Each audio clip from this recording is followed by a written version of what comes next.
Bakunzi ba televiziyo Jambo Web TV ndabaha ikaze kuri uyu mugoroba wo gusangira ubutumwa bwiza bufise ijambo ry'umutwe rivuga ngo urafise umuremyi. Ndanezerwa cyane no gusangira ubutumwa bwiza n'igihugu cose, isi yose, kugira twibuke yuko tutari twenyene, hariho uwatanguje ubuzima bwacu ngaha kw'isi. Uri umupapa, uri umumama, uwo uri wese urafise uwatanguje ubuzima bwawe, nturi cimeza ngaha kw'isi. Urafise ufise umugambi wawe wakubu na kazoza mu minwe yawe. Numva kuri uyu mugoroba twosangira ubwo butumwa bufise iryo jambo ry'umutwe rivuga ngo urafise umuremyi. Ndizera neza ntakekeranya yuko inyuma y'ubu butumwa umwe wese aza kugenda aremeshejwe mu mutima, afise intumbero yiyo ariko araja, uhereye kuri iyi saha nyene ukageza ku mpera y'ubuzima bwawe aho uzorangiriza ngaha kw'isi. Numva ntarandiriye twoja mu ijambo ry'Imana ry'uyu munsi riturongora, ritufasha kubona yuko Imana iserura amabanga yayo ikayaha abakozi bayo, nk'uko tubisanga mu butumwa bwiza dusanga mu cete ca mbere Pawulo yandikiye abikorinto igice ca kabiri umurongo w'icenda n'uw'icumi. Umuntu wese ushaka kujana natwe muri iki kiganiro biragusaba ko wisunga ijambo ry'Imana, ugatora karne yawe ukandika, kugira ngo amabanga Imana yahishuye tuzoze turayasangira uko tuzogenda turahura dusangira ijambo ry'Imana. Kwino si ntitube nk'abari mu bugaragwa, nk'agati k'inkokore katagira uwukajejwe. Nk'uko nabivuze mu cete ca mbere Pawulo yandikiye abikorinto umurongo w'icenda n'uw'icumi, haravuga ngo ivy'ijisho ritigeze kubona, ivy'ugutwi kutigeze kumva, ibitigeze kwinjira mu mutima w'umuntu, vyose Imana yabiteguriye abayikunda. Ariko Imana yabiduhishuriye muri mpwemu wayo, mpwemu asesa vyose n'ibihishijwe vy'Imana. Imana ishimwe. Ndongeye kubaha ikaze muri iri hishurirwa rihambaye ry'amabanga y'Imana, ngo umuntu Imana yaremye abeho avugana n'Imana yamuremye, yumve afise ivyizigiro vya kazoza, yumve afise kugendana n'Imana ayigororokeye, ayitunganiye, kugira ngo kubu na kazoza kacu kabe akunze n'uhoraho Imana umuremyi wacu. Uyu mugoroba numva afise ishimwe rihambaye ryo gusangira nawe iri banga rikomeye ryo kumenya ngo hariho Imana umuremyi wanje. Imana ishimwe. Natwe iri banga twarihishuriwe tubwiwe ubutumwa n'abandi, nk'uku nanje ndiko ndagutera intego uyu mugoroba ngo usangire nanje ibanga ry'ubuzima, kugira ngo iyo Mana umuremyi wacu twiyunge nayo, hanyuma ubuzima bwacu bugira icerekezo. Tugiye mu butumwa bwiza bwa Matayo igice ca 13 umurongo wa 11, haratwereka yuko hari abahawe gutahura amabanga y'Imana n'abandi batayahawe. Uyu mugoroba nyene ndakwipfuriza kuja mu mugwi w'abahawe gutahura amabanga y'Imana, kugira ngo ubuzima bwawe, ubuzima bwanje buve mu mwiza buje mu muco utangaje. Matayo igice ca 13 umurongo wa 11 haravuga ngo arabishura ati, mwebwe mwahawe kumenya amabanga y'ubwami bwo mw'ijuru, ariko bo ntibabihawe. Imana ishimwe. Uyu munsi nawe uve ngaha urose iryo bakwe ryiza ryo kugenda uvugana n'Imana, ryo kugenda uganira n'Imana, ryo kugenda uronka akaryo ko kumenya ubuzima bwawe ku munsi ku munsi, ico Imana ivuga ku buzima bwawe. Uzogenda urabona amahishurirwa mashasha, uzogenda urabona ubuzima bwawe buhinduka, maze utunganira Imana. Uyu munsi uronke umugisha, uyu munsi uronke umuhezagiro, uyu munsi wumve ufise ikikuremesha mu mutima kikubwira ngo uri umwana w'Imana. Imana ishimwe. Ndumva nezererwa cyane na wewe uriko urantega amatwi uyu mugoroba, na wewe uriko uranyihweza kumbonesha kure, ndumva yuko mfise ivyizigiro gose vy'uko ubuzima bwawe bushobora guhinduka kuva uyu munsi. Ni ntaho ikomeye agakiza, kuko twese twabijamwo umenga n'ibintu udatahura, utumva ivyo ari vyo, ariko uyu munsi vyatuviremwo ubuzima buhambaye bwo kugira ivyizigiro vya kazoza vyo kugendana n'Imana ku munsi ku munsi. Numva aya majambo tumaze gusangira ari mw'ibanga rikomeye ryo kumenya ngo hariho Imana ihishura amabanga, hariho Imana itigeze yemera ko umuntu wayo atandukana nayo, ariko iramwiyereka, iramwihishurira kugira ngo agende arayaga nayo ku munsi ku munsi. Imana ishimwe. Numva twoja mu gitabo c'Itanguriro, ivyo ndiko ndavuga ntibibe amajambo gusa, ntibibe ivyo umenga ni imigani y'abantu bifondeye, ariko Imana mw'ijambo ryayo irabishingira intahe, ikerekana ngo ni jewe muremyi w'umuntu uwo ari we wese. Imana ishimwe. Dusangire ijambo ry'Imana dusanga mu gitabo c'Itanguriro, igice ca 2 umurongo w'indwi. Ijambo ry'Imana riravuga ngo Uhoraho Imana abumba umuntu mu mukungugu wo hasi, amuhumekera mu mazuru impwemu y'ubugingo, umuntu aca bufise ubugingo. Twigiye imbere gatoya muri iki gice nyene ca 2 umurongo wa 21 haratwereka ngo maze Uhoraho Imana asinziriza uwo muntu ubutikoma, asinziriye amukuramwo urubavu rumwe, ahomeka inyama mu gishingo cabwo. Urwo rubavu Uhoraho akuye muri uwo muntu arukuramwo umugore aramumuzanira, maze uwo muntu aravuga ati ubu ni igufa ryo mu magufa yanje n'umubiri wo mu mubiri wanje, azokwitwa umugore kuko yakuwe mu mugabo. Imana ishimwe. Birerekana ngo aha kw'isi abantu tubona bari ubwoko bubiri barafise aho batanguriye, barafise aho batanguriye.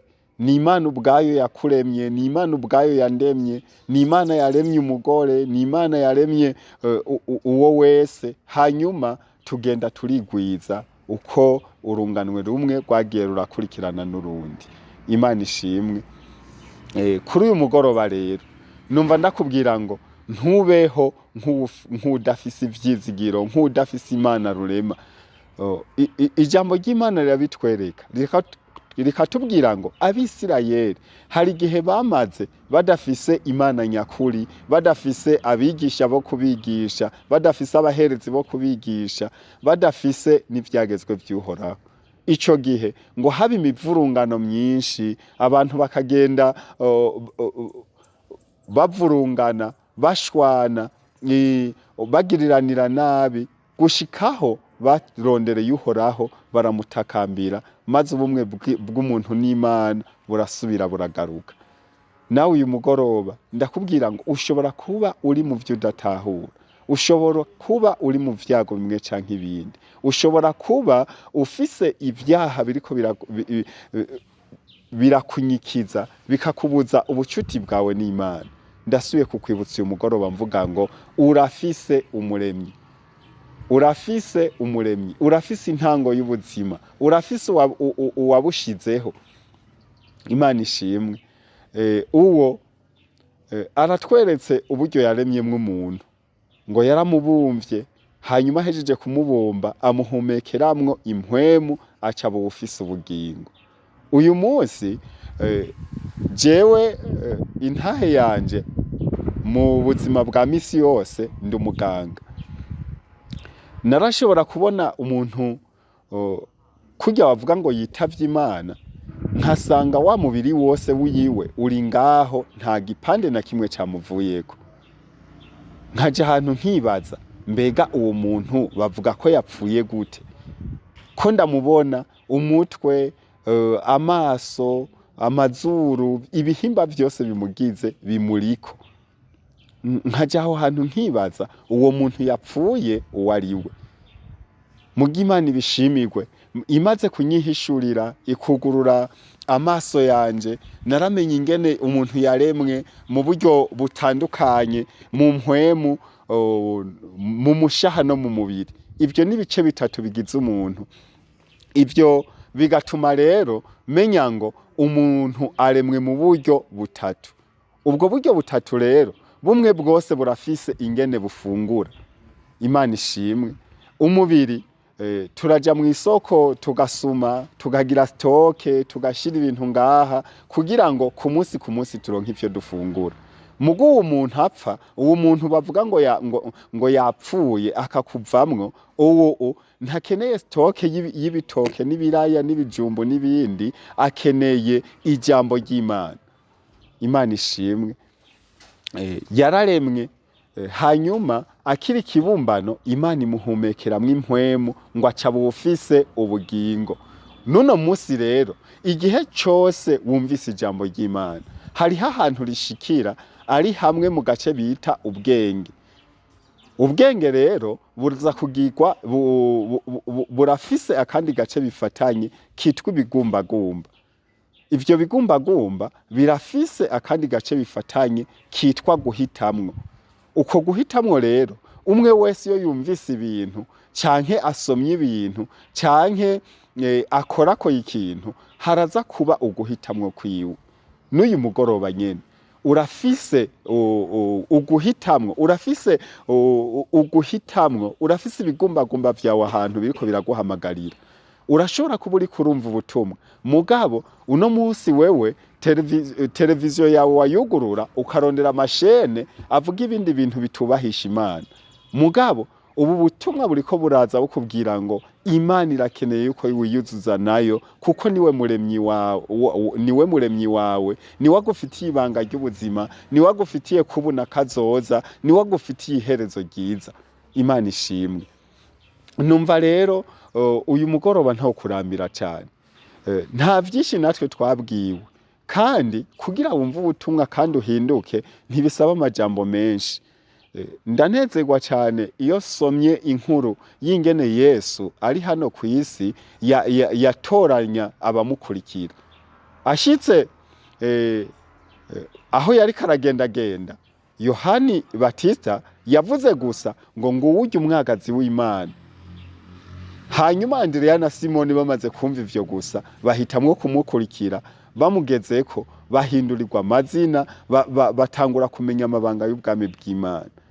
Nawe uyu mugoroba nyene kuri aya majambo atari menshi gose, atagutse cyane, ane yonyene yo kumenya ngo urafise umuremyi yakubumvye, hanyuma akaguhumekeramwo impwemu yiwe, urashobora gufata ingingo yo kumurondera ku munsi ukumviriza icyo avugana nawe.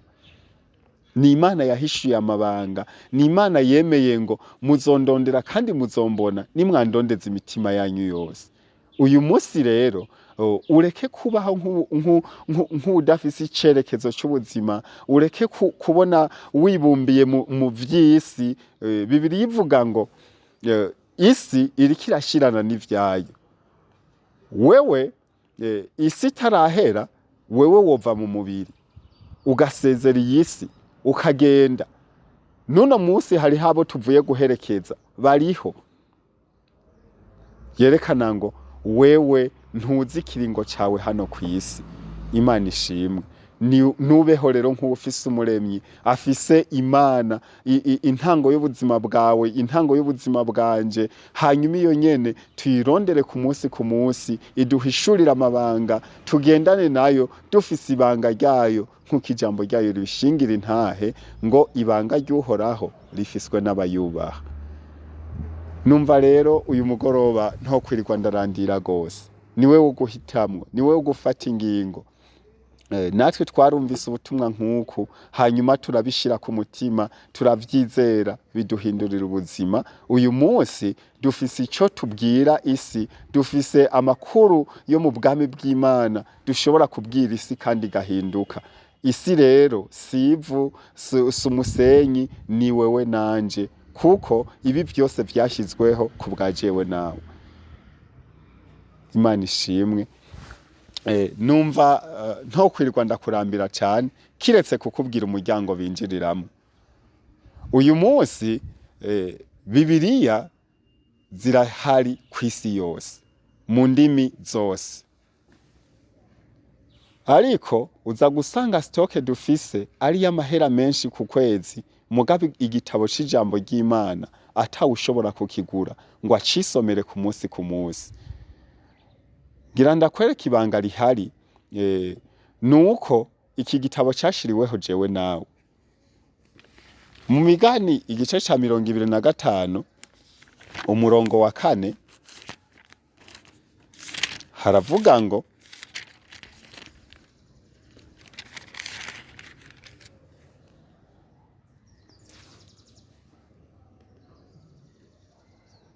Imana ishimwe.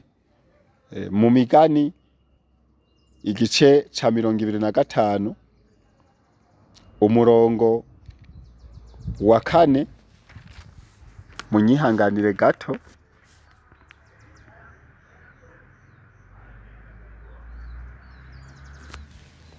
munyihanganire gato.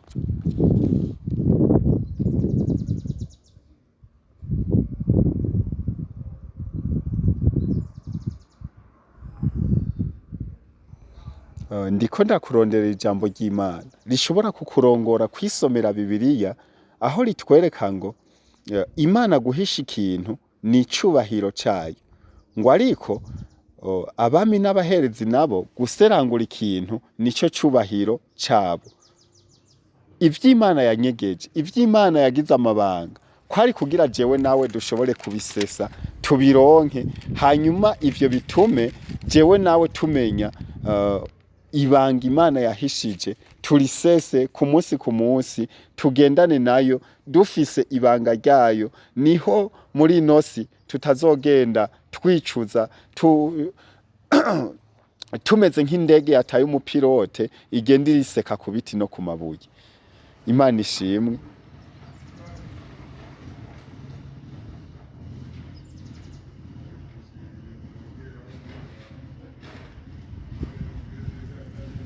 Imana ishimwe.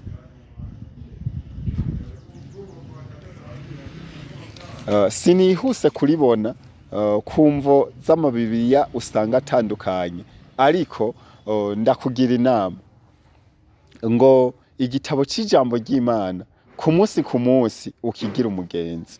Natwe niho twakuye ubuzima, niho twakuye ibanga ryo gutahura amabanga y'Imana. Uyu munsi rero numva ndakwereka akaryango ninjiriyemwo ngo nawe ukinjiriremwo. Imana ishimwe. Turafise ubutumwa bwiza bwanditswe na Yohana igice ca mbere umurongo wa 12. Aho rero haravuga ngo ariko abamwakiriye bose yabahaye ububasha bwo gucika abana b'Imana, nibo bizeye izina ryiwe.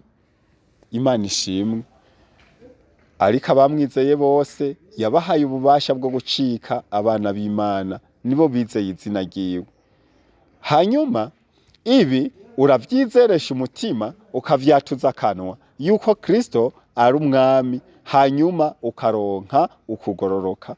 Wavyatuza akanwa naho ukaronka agakiza. Nawe ndakugira inama uyu mugoroba nyene, wifatira ingingo mu mutima, ube mu bahishurirwa amabanga y'Imana, wiyuzuze nayo, ube umwana wayo. Mu gufatiye ingingo nyene uzogenda urabona amabanga menshi uyahishurirwa, kandi wabigize umenga ni ibintu bitoya. Numva rero uyu mugoroba atakindi no gufasha kugira nawe utahure ibanga ry'Imana, nuko wogirira isezerano ukaba umwana w'Imana, ukaba umwana mu rugo. Iyo Mana yakuremye ikaba umuremyi wawe, irashaka yuko mugiriranira ubusabane ku munsi.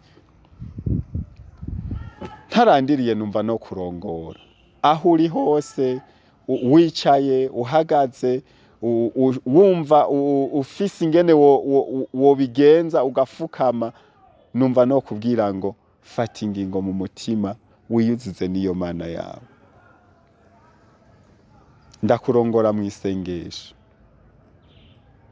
Uravyumva, urabizi yuko atamigenderanire ufitaniye n'iyo Mana yawe. Urumva ko hari ahantu umenga nturi kuravugana nayo. Urumva yuko hari ahantu umenga iyo Mana iri kure yawe. Ariko uyu mugoroba nyene wofata ingingo, wobona ubwiza bw'Imana buza kuri wewe, ubusabane bwawe nayo bugakomera. Nashaka ndagufashe rero uyu mugoroba nyene wewe uri kurumva ubutumwa, hanyuma ukumva wofata iyo ngingo, ndakurongore muri iri sengesho uvuge ngo Mwami Yesu, ndatahuye cyane yuko kuri iyi si ntegerezwa kugendana n'Imana umuremyi wanje. Igikorwa wakoze ku musaraba ndakizi kandi ndacumva kandi ndagitahura yuko witanze kugira abantu bose baronka agakiza. Uyu mugoroba rero nanje ndafashe ingingo yo kwiyuzuza nawe. Ibitakuvako vyose vyoba bindiko ubimpunkureko. Ivyaha vyanje vyose, ivyo nibuka n'ivyo ntibuka, ubimparire. Umfute mu gitabo c'imanza, unyandike mu gitabo c'ijuru. Ungire uwawe, unyiyegurire. Mu kwizerera isezerano ry'uko abakwakiriye bose abana b'Imana, nanje umutima wanje uwufashe. Ndeke kugenda nk'imfuvyi kw'iyi si, ndeke kugenda nk'uwudafise iyaja, ariko ndonke icerekezo c'ubuzima. Ndakwakiriye rero, umbere umwami, umbere umukiza w'ubugingo bwanje. Kuva uyu munsi mbicare mu gishasha, mpindurirwe ubuzima, ubucuti bwanje n'Imana busubire bukomere. Kaza ubikore, kaza ubireme mu mutima wanje, ngendane nawe, maze umunsi waje gutora abana bawe nanje sinze mburemwe. Urakoze, senze nizeye ukugira neza kwawe, mu izina ryawe gera Yesu, amen.